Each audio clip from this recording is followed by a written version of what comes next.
جدا النهارده ان انا بقابلها وبحاورها. هي عشرة عمر جميله قضيت معاهم اجمل 18 سنه في حياتي في الاي ار تي، علموني كتير، وانا هفضل طول عمري مدينه ليهم بالحب وبالايام الحلوه وبالجمهور العريق في جميع انحاء الوطن العربي. مش بس ال 18 سنه، ولكن انا من عشاقها، من عشاق المنطقه بتاعتها، منطقه الاطفال واهتمامها بالطفل. يوم الطفوله كنا بنستنى نشوف صفاء ابو سعود هتعمل ايه للاطفال. كان بنقعد نستنى الاحتفاليه اللي بيعملوها كل سنه وبيحضرها رئيس الجمهوريه، الاغاني الجديده اللي بتقدمها صفاء ابو سعود. ما كانش حد بيلعب في المنطقه دي، وما كانش حد بيعرف يلعب في المنطقه دي. سعيده انها بترجعها تاني، بترجعها في الوقت اللي البلد نسيت الطفوله ومشاكلنا الاقتصادية نستنا الجيل الجديد، الطفل اللي حاجات الأغاني الحلوة اللي بيحتاجها، الأوبريت الحلو اللي بيحتاجه. حتى عيد الطفولة ما بقاش موجود، مع إن الطفولة هم المستقبل، هم الشباب اللي بنزلوا الميدان، هم اللي بيحرروا مصر، هم اللي واقفين مع مصر. فأنا بشكر صفاء ابو سعود النهارده بالعوده الجميله دي في الوقت الصعب. ميرسي، انا اولا بشكرك جدا. ثانيا اذا كنت انت حبيتينا قرات، احنا حبيناكي 24 قرات وهنفضل نحبك على طول عمر حبنا. بيتي واهلي طبعا اكيد. اولا ما تشكرينيش لان ده واجب عليا. انا بحس انه الطفل يعني كم مهمل شويه اليومين دول، وغصبا عننا نتيجه لظروف كتيره حصلت في مصر، ولكن الطفل ده هو اللي هيبقى بكره الشاب، وبعد بكره هيبقى هو الدكتور والمحامي وكل حاجه يعني. فانا بقول الطفل ده شيء مهم جدا، وفايل الطفل عندنا في مصر لازم يبقى غني ويبقى كويس ويتكتب له حاجات ويتعلم حاجات من وهو صغير، لانها بتفضل معاه لغايه ما هو كبير. فعشان كده انا بحب ان انا اشتغل، وانا بحب الاطفال طبعا. انا عارفه طبعا. اصل بصي هقول لك على حاجه، ما فيش حد بينجح قوي في حاجه ويستمر فيها الا ما كانتش طالعه.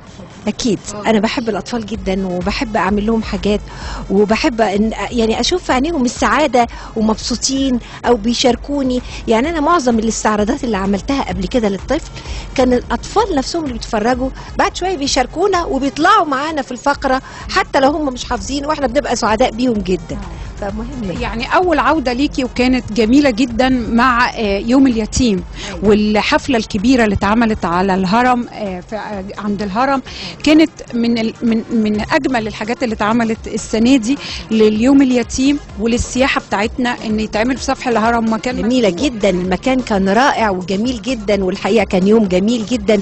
وزاره السياحه عملت فيه جست جميل، انه اختارت لنا مكان رائع كل العالم يتفرج عليه بجد. يعني جت ازاي المشاركه وانت بعد ما عملتيها بعد وقفه طويله وبتعودي ليها، احساس صفاء ابو سعود بيها؟ انا والله طول الوقت ما حسيتش ان انا توقفت، ما حسيتش ان انا رحت بعيد ولا بعدت، لاني انا دايما في وسط الكاميرات، برضو في وسط الاضاءه، في وسط النور، في وسط الفنانين، في وسط اصحابي زيك وناس كتير. فما حسيتش ان انا بعدت، انما حسيت اني لسه ما انتجتش حاجه جديده للاطفال. وحسيت ان يوم اليتيم ده ليه حق علينا، يعني فعلا ليه حق علينا، ونفسي يتكرر مش مره واحده في السنه، يبقى كذا مره في السنه يعني بجد. فحسيت ان انا عايزه اساهم في حاجه زي كده، وفعلا رحت قلت لهم انا عايزه اعمل. فرحوا جدا الحقيقه، كانوا ممتازين، استقبلونا احسن استقبال. وكمان الاطفال اللي اسعدني اكتر، الاطفال واستقبالهم لينا، وازاي تلقوا العمل اللي احنا قدمناه، برغم ان انا كنت غايبه مده طويله. قلت ممكن الاطفال يعني كبروا بقى ولا ايه، ما يعرفونيش ولا فلقيت نفس الاستقبال، نفس الاهتمام، فبقيت فرحانه جدا.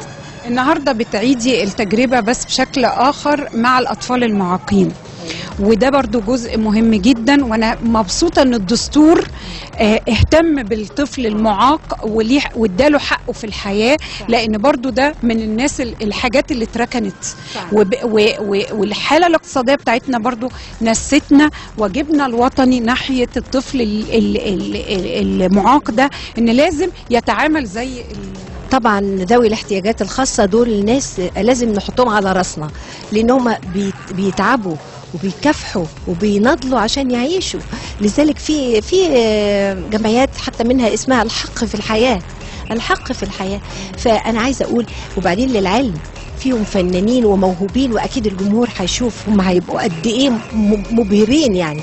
وانا على فكره عامله مفاجاه. عملتي بروفا معاهم، شفتيهم ازاي الودن الموسيقيه؟ ما شاء الله، يعني الصم والبكم اللي طلعوا معايا، وكما لو كانوا بيسمعوا وبيتكلموا، وبقوا يقولوا بعض كلمات، يقولوا مصر مصر كده. انا والله فبقيت فرحانه جدا بيهم، ومش عارفه اعمل ايه، عايزاهم يبقوا مبسوطين. لقيتهم هم مبسوطين جدا ان هم اشتركوا معايا في البروفا. انا كنت جايه اعمل بالصدفه جنرال كده اشوف المسرح يعني، فعملنا البروفا، هم لقيناهم معانا، رحنا مدخلينهم معانا في الاستعراض، وان شاء الله هيشوفوهم، الجمهور هيشوفوهم اكيد يعني.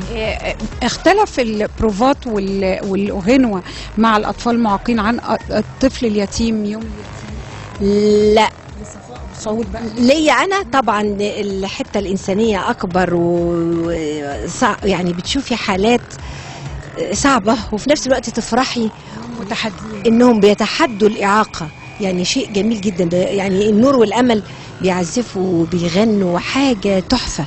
ودول بتوع اللي هم يعني ما يبصروش يعني.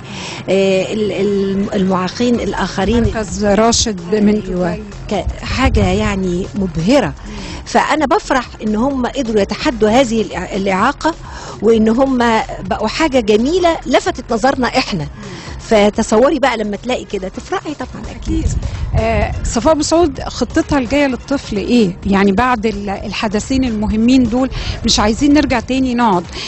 عايزاكي تحيي مهرجان الطفل، عايزاكي تحيي يوم الطفوله اللي كنتي بتعمليه. يعني عايزاكي انت الجزء ده محدش بيقدر يلعب فيه قدك. ليه ما تستغليش ده الفتره اللي جايه ويبقى لك انت السبق في ان انت بتعيدي للطفل حقه بقى في الحياه، مش بس الطفل اليتيم والطفل. اولا طبعا انا ان شاء الله باذن الله هكون مستمره في حاجات الاطفال، لاني انا بحبها وبحس يعني انه كمان الاطفال متقبليني. ما هو كمان لازم الطفل ده صادق، مش هيعرف يجاملك ولا يعرف يسقف وهو مش عاوزك ولا يعرف يضحك معاكي الا اذا كان يعني مقتنع بيكي. فانا الحمد لله رد الفعل جميل جدا خلاني اتشجع.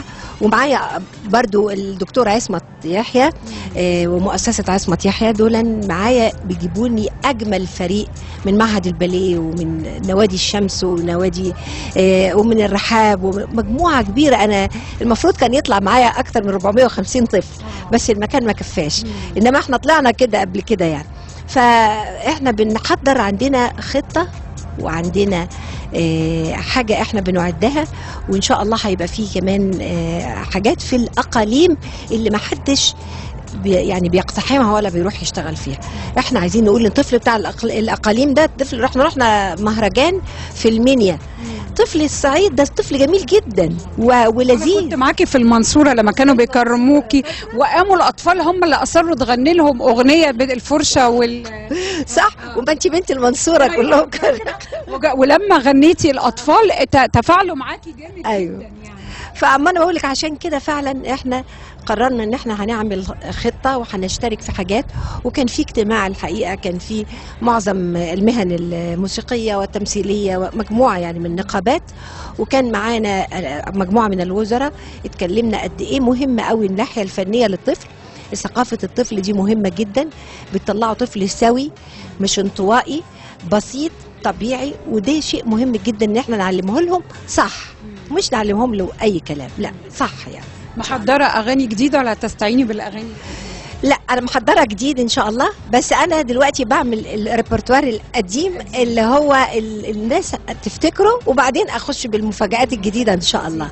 وعندي أغنية دايما بحب أقولها، فرحة مصر، فبحس إنها هحطها في كل ريpertoire لأني بحبها قوي. فرحة مصر، واحنا عايزين مصر تفرح، فنتفائل علشان اللي جاي هيفرح مصر ان شاء الله. اللي جاي احلى ان شاء الله ان شاء الله. انا يعني ما تصوريش سعيده قد ايه النهارده، وهسعد اكتر ان انا اقعد اشوفك وانتي بتغني مع الاطفال لايف. يعني وحبك لمصر احنا مش هنقدر طبعا نتكلم عنه، ولا حب الشيخ صالح لمصر ووقفته في ازمه شرم الشيخ لما نزل ونزل في الاقصر. يعني طبعا كل الناس الناس تعرف قد ايه بيحبوا مصر. شكرا ليكم على كل دقة قلب حلوة لمصر، وربنا يقويكي الفترة الجاية. ميرسي يا بوسي، ميرسي، هاتي بوسه بقى. قولوا لهم انتظروني على النهار. انتظروني على النهار.